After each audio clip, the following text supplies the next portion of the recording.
Look at this pathetic setup, my dad sneered, knocking over my carefully arranged laboratory equipment. Test tubes shattered on the floor, years of research notes scattered everywhere. Real scientists work in proper labs, not their parents' garage. My name is Alexandra Mitchell, and at 28, I watched my parents destroy 6 years of independent research in less than 10 minutes. Mom stood in the corner, recording everything on her phone, probably for my younger sister Diane to watch later. They'd always been a tag team when it came to crushing my dreams. Please, those samples are irreplaceable, I pleaded, trying to save my petri dishes from my father's rampage. But he just laughed, sweeping them into the trash with one dramatic gesture. Irreplaceable? You're growing moss in our garage, Alex. This isn't science, it's embarrassing. He turned to Mom, grinning. Can you believe we paid for her PhD for this? I had discovered a unique strain of Arctic moss with potential medical properties. 6 years of research, countless sleepless nights, all funded by my own savings after I refused to work for the big pharmaceutical companies my parents wanted me to join. We're selling the house, Mom announced, still filming. Diane needs the money for her fashion brand launch. You have 3 days to clear out this. She wrinkled her nose. Laboratory. And find somewhere else to live. The house they promised would be mine. The house where I built my research facility, carefully designed to maintain the precise conditions my specimens needed. The house they'd sworn I could keep when they moved to their beach condo. You can't do this, I said, my voice steady despite the chaos in my chest. I have a contract. You signed the house over to me last year. Dad's smirk widened. Check again, sweetheart. The contract was never filed. Just a little oversight. He made air quotes around oversight. Besides, Diane's business will actually make money, unlike whatever this is supposed to be. Mom zoomed in on my face, probably hoping to catch tears, but I wasn't going to give them that satisfaction. Not anymore. Well, she prodded, aren't you going to throw one of your tantrums? Instead, I pulled out my phone and made a call. Dr. Patel, it's Alexandra. Remember that offer? I accept. Yes, I can start immediately. My parents exchanged confused looks. Dr. Patel had been trying to recruit me for a classified research project for months. I'd hesitated, not wanting to leave my independent work. But sometimes the universe has other plans. Pack your little plants, Dad mocked. Maybe you can grow them on your apartment balcony. If you can afford an apartment. I walked to my main research station, the one they hadn't reached yet. 6 sealed containers, each holding the most promising specimens. You know what's funny? I said, carefully packing them into my specialized transport case. You never once asked what I was actually researching here. Because it doesn't matter, Mom replied, finally lowering her phone. Science doesn't matter if it doesn't make money. I sealed the case, checking the temperature controls one last time. 3 days, right? Perfect. That's exactly how long I need. Need for what? Dad demanded, his satisfaction faltering at my calm demeanor. You'll see, I replied, heading for the door. Oh, and Mom, make sure you keep that video. You're going to want proof that this happened. Where are you going? She called after me. To pack my things, and to make some calls. Don't worry about cleaning up the lab. My team will handle it. I paused at the doorway. And Dad? Real scientists don't work from home. Tell that to NASA. I left them standing in the chaos they created, my most important research safely in my arms. They thought they'd crushed my spirit, destroyed my work. But they'd actually done me a favor. Sometimes you need to lose everything to gain something greater. Dr. Patel's project wasn't just any research opportunity. It was a chance to take my work to a level my parents couldn't even imagine. In 3 days, they'd understand exactly what they failed to break. But first, I had some preparations to make. The next morning, a fleet of official vehicles pulled up to our house. Men and women in hazmat suits began carefully documenting and collecting everything from my lab, even the broken equipment. My father stormed out, face red with anger. What is this? You can't bring these people here, he shouted, trying to block their path. A tall woman in a crisp suit approached him, holding up her credentials. Sir, we're with the International Space Research Division. This laboratory contains classified materials. Please step aside. Mom came running out, phone ready to record again. But another agent stopped her. Mom, this is a classified operation. No recordings allowed. In fact, I'll need to delete your video from yesterday. My video? You can't do that. Mom clutched her phone protectively. Actually, we can. This falls under national security protocols. The agent held out her hand expectantly. I watched from my car as they secured the area. Dr. Patel stood beside me, reviewing the preliminary reports. Your Arctic moss strain is remarkable, Alexandra. The resistance it shows to extreme conditions. It's exactly what we've been looking for. I know, I said quietly. That's why I was so careful with my research. The applications for long-term space missions are incredible. A commotion drew our attention. Diane had arrived, designer handbag swinging as she marched toward the house. What's going on? We're supposed to be meeting the real estate agent today. The house is temporarily under government control, an agent informed her.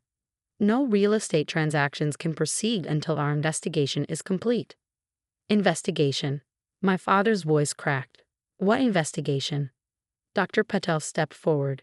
Mr. Mitchell, your daughter's research facility contained highly sensitive materials crucial to our next space station mission.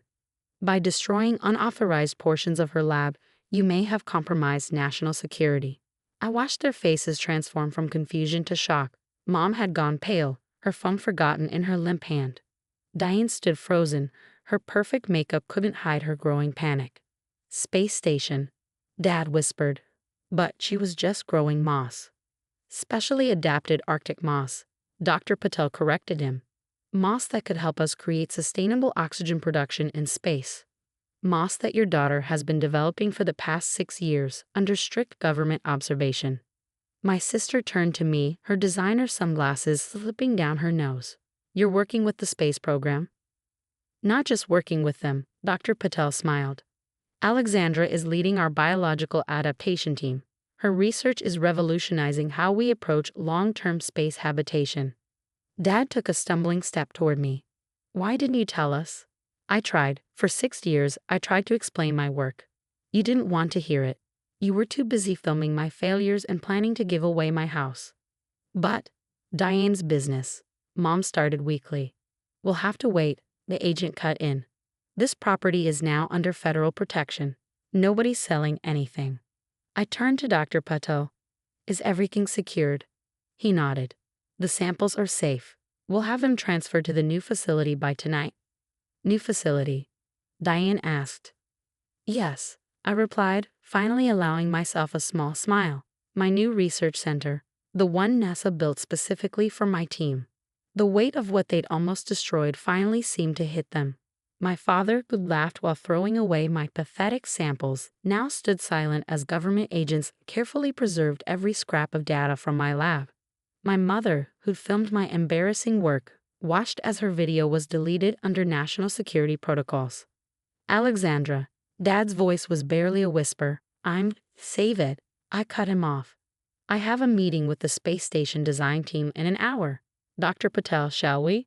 As we drove away, I caught one last glimpse of my family in the rearview mirror. They stood huddled together, watching as their plans crumbled around them, finally understanding exactly what they failed to destroy. But this wasn't about revenge. It was about something much bigger than their small-minded vision of success. My work would help humanity reach for the stars while they remained stuck in their earthbound prejudices. Tomorrow, the official announcements would begin. My name would be everywhere as NASA revealed their breakthrough in sustainable space habitation. But today, watching my parents' world shatter like the test tubes they'd broken was satisfaction enough.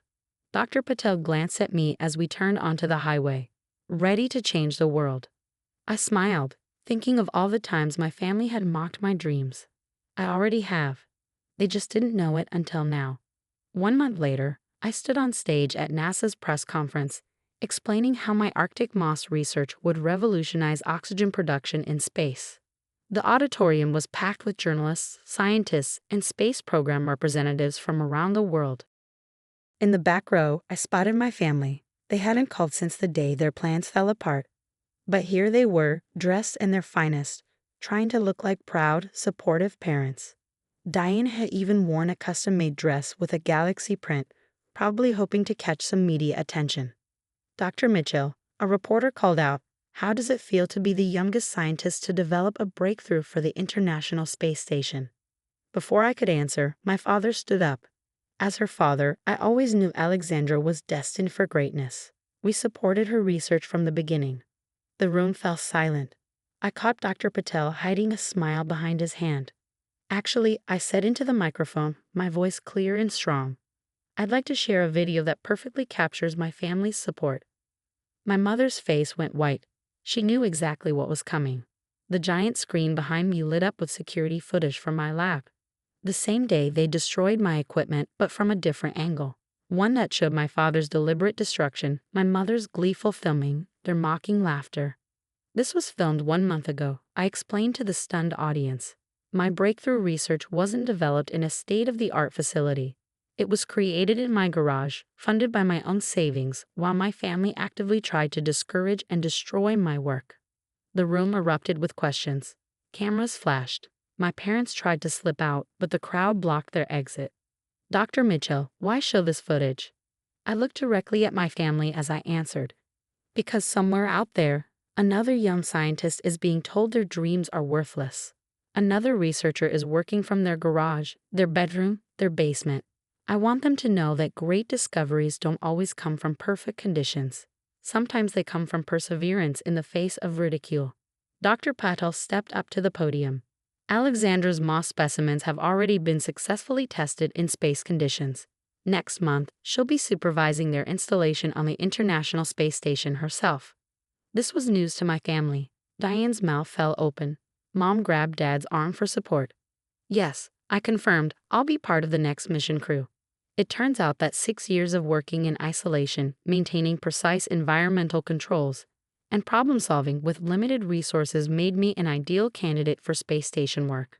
The irony wasn't lost on anyone. My parents' attempts to belittle my work had actually helped prepare me for one of humanity's most elite positions.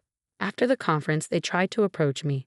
Mom was crying, Dad looked desperate, and Diane was already posting on social media about her amazing scientist sister.